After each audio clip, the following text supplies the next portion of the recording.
بسم اللہ الرحمن الرحیم۔ امید ہے آپ سب خیریت سے ہوں گے۔ آج ہم آپ کے سامنے حضرت محمد مصطفیٰ صلی اللہ علیہ وآلہ وسلم کی ایک یتیم بچے پر شفقت کا واقعہ بیان کرنے جا رہے ہیں۔ ہمارے آقا دو جہاں سرور کونین صلی اللہ علیہ وآلہ وسلم عید کے دن گھر سے مسجد کی طرف تشریف لانے لگے۔ راستے میں آپ صلی اللہ علیہ وآلہ وسلم نے کچھ بچوں کو کھیلتے دیکھا۔ انہوں نے اچھے کپڑے پہنے ہوئے تھے۔ بچوں نے سلام عرض کیا تو ہمارے آقا دو جہاں سرور کونین صلی اللہ علیہ وآلہ وسلم نے جواب ارشاد فرمایا۔ اس کے بعد آپ صلی اللہ علیہ وآلہ وسلم آگے تشریف لے گئے تو ایک بچے کو خاموشی کے ساتھ اداس بیٹھے دیکھا۔ حضرت محمد مصطفیٰ صلی اللہ علیہ وآلہ وسلم اس کے قریب جا کر رک گئے۔ آپ صلی اللہ علیہ وآلہ وسلم نے اس بچے سے پوچھا کہ تمہیں کیا ہوا ہے کہ تم اداس اور پریشان نظر آ رہے ہو؟ اس نے رو کر کہا، اے اللہ کے محبوب صلی اللہ علیہ وآلہ وسلم، میں یتیم مدینہ ہوں، میرے سر پر باپ کا سایہ نہیں ہے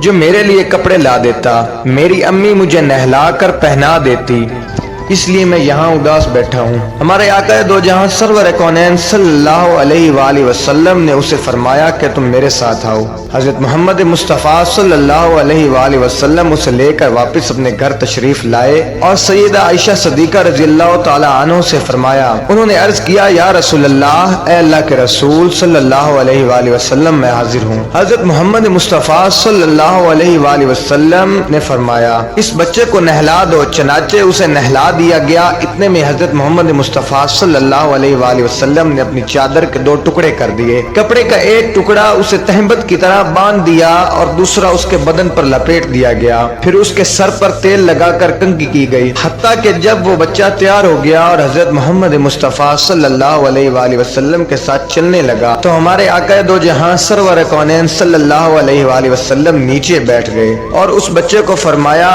آج تو پیدل چل کر مسجد میں نہیں جائے گا بلکہ میرے نبوت والے کندھوں پر سوار ہو کر جائے گا۔ حضرت محمد مصطفیٰ صلی اللہ علیہ وآلہ وسلم نے اس بچے کو کندھوں پر سوار کر لیا اور اسی حالت میں اسی گلی میں تشریف لائے جس میں بچے کھیل رہے تھے۔ جب بچوں نے یہ سب معاملہ دیکھا تو وہ رو رو کر کہنے لگے، کاش ہم بھی یتیم ہوتے اور آج ہمیں بھی رسول اللہ صلی اللہ علیہ وآلہ وسلم کے ان بابرکت نبوت والے کندھوں پر سوار ہونے کا شرف حاصل ہوتا۔ نبی کریم صلی اللہ علیہ وآلہ وسلم جب مسجد میں تشریف لائے تو آپ صلی اللہ علیہ وآلہ وسلم منبر پر بیٹھ گئے تو وہ بچہ نیچے بیٹھنے لگا۔ ہمارے آقا دو جہاں سرور کونین صلی اللہ علیہ وآلہ وسلم نے اسے اشارہ کر کے فرمایا کہ تم آج زمین پر نہیں بیٹھو گے۔ چنانچہ آپ صلی اللہ علیہ وآلہ وسلم نے اس بچے کو اپنے ساتھ منبر پر بٹھایا اور پھر اس کے سر پر ہاتھ رکھ کر ارشاد فرمایا کہ جو شخص یتیم کی کفالت کرے گا اور محبت و شفقت کی وجہ سے اس کے سر پر ہاتھ پھیرے گا،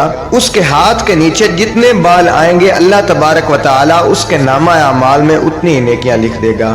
دوستو، ہمیں اس ایمان افروز واقعے سے یہ سبق حاصل ہوتا ہے کہ ہمیں یتیم بچوں کے ساتھ شفقت و محبت کا معاملہ کرنا چاہیے تاکہ اللہ تبارک و تعالی ان کے صدقے ہمیں دنیا و آخرت میں کامیابی عطا فرمائے۔ اللہ تبارک و تعالی سے دعا ہے کہ ہمیں ان سب باتوں پر عمل کرنے کی توفیق عطا فرمائے۔ آمین۔ وما علینا الا البلاغ المبین۔